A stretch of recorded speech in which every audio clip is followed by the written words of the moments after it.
These drugs are destructive. We are seeing how destructive they are. We are seeing people are dying, people are losing their careers because of drug abuse. We are seeing it. We are seeing it, and when someone calls it out, you say, oh no, they're crazy. Oh no, they've got anger management issues. Oh no, all this nonsense. Fuck you, man. You guys are contributing to the death of the same people that you say you're contributing to their livelihoods. In utagwe ile lean, utagwe ile antidepressants awathatha ngathi ama sweet. When hip-hop was founded in the 70s, it was used as a means of narrating the stories surrounding the hardships that people who lived in the inner cities faced, reporting on true authentic stories, whether good or bad, in an artistic manner, touching on a wide variety of topics such as sex, violence, poverty, and politics.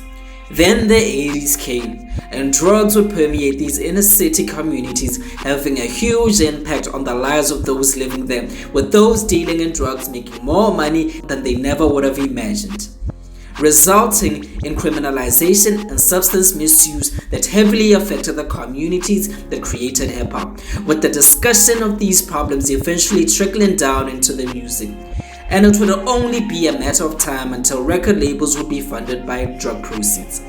According to legendary Miami drug dealer Freeway Riky, hip-hop was funded by drugs. We gotta be honest, the drug business funded hip-hop. Most guys didn't have money to buy $1,000 turntables or mixing boards, so hip-hop was funded by drugs.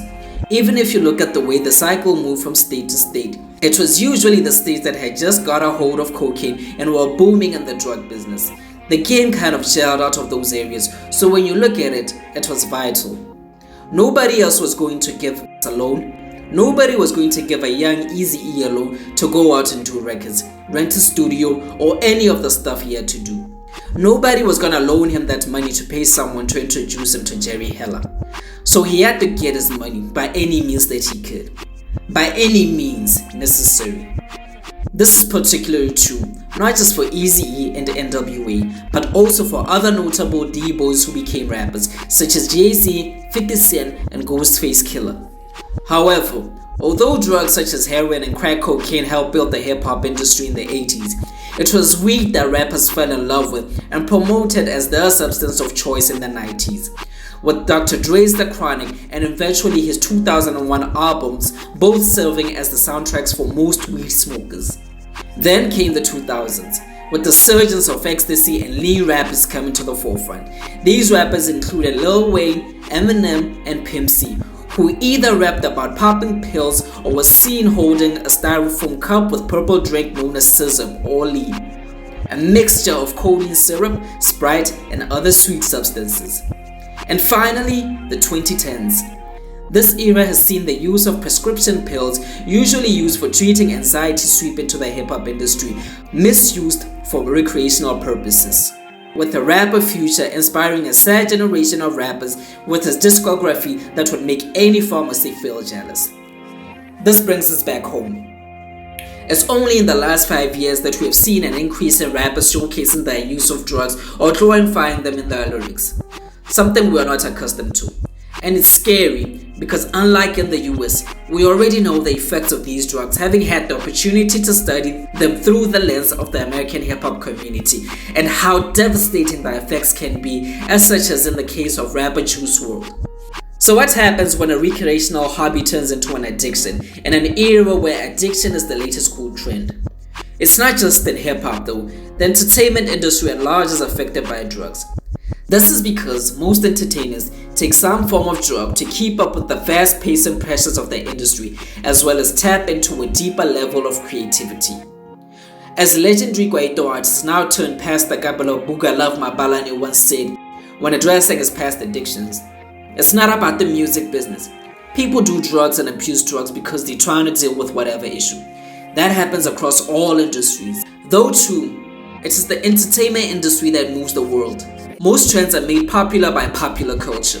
Let's not forget, weed has been the most fashionable drug since the 90s and has since been commercialized and legalized in some countries for its medicinal benefits, being that unlike most drugs, it's a natural plant.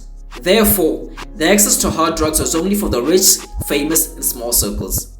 This, however, has changed most recently when the trap culture dominated the music industry and drug deal rap took a backseat to drug addict rap, with South African rappers such as Emtee having been raised by this era, struggling with lean addictions in addition to his already high intake of weed. The talented rapper has allegedly had 3 car accidents as a result of his addictions, according to Nota, who checked Mac-G for encouraging the rapper's use of lean. Rapper aka has also been dogged by drug use rumors over the years, initially brought to light by rival Casper Nyovest on the scathing diss track Dust to Dust. So let me go ahead and expose it, Keenan. Let's tell the people what's what. Let's tell them how the drugs got you fucked up. The rumors recently resurfaced again when Moses Tembe, the father to AKA's now deceased wife, blamed the passing of his daughter on drugs and alcohol. This led to the now infamous Scoop Toda statement by Riky, who alleged that AKA was introduced to drugs by Bonang Matheba. Scoop told us that AKA is on coke and Bonang is the one that got him into cocaine. AKA has since now finally admitted to have taken drugs in the past, but unfortunately, this admission came after the death of his wife.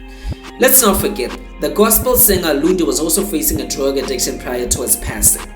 Other entertainers who have battled addiction include Trevor Gumbi, Riky Rick, Kelly Kumar, and Vusi Nova. I mean, the list is endless. It's easy to put the spotlight on entertainers regarding drugs, but fans need to step up and take more accountability too. Instead of pestering artists to keep putting out more music leading to mental health issues developed by the anxieties of falling off as an artist if they don't. And with the popularization of drug addiction growing every year, how many of our entertainers need to pass away before we call this crisis? What do you think about drugs in the entertainment industry? Like, comment, subscribe. We out.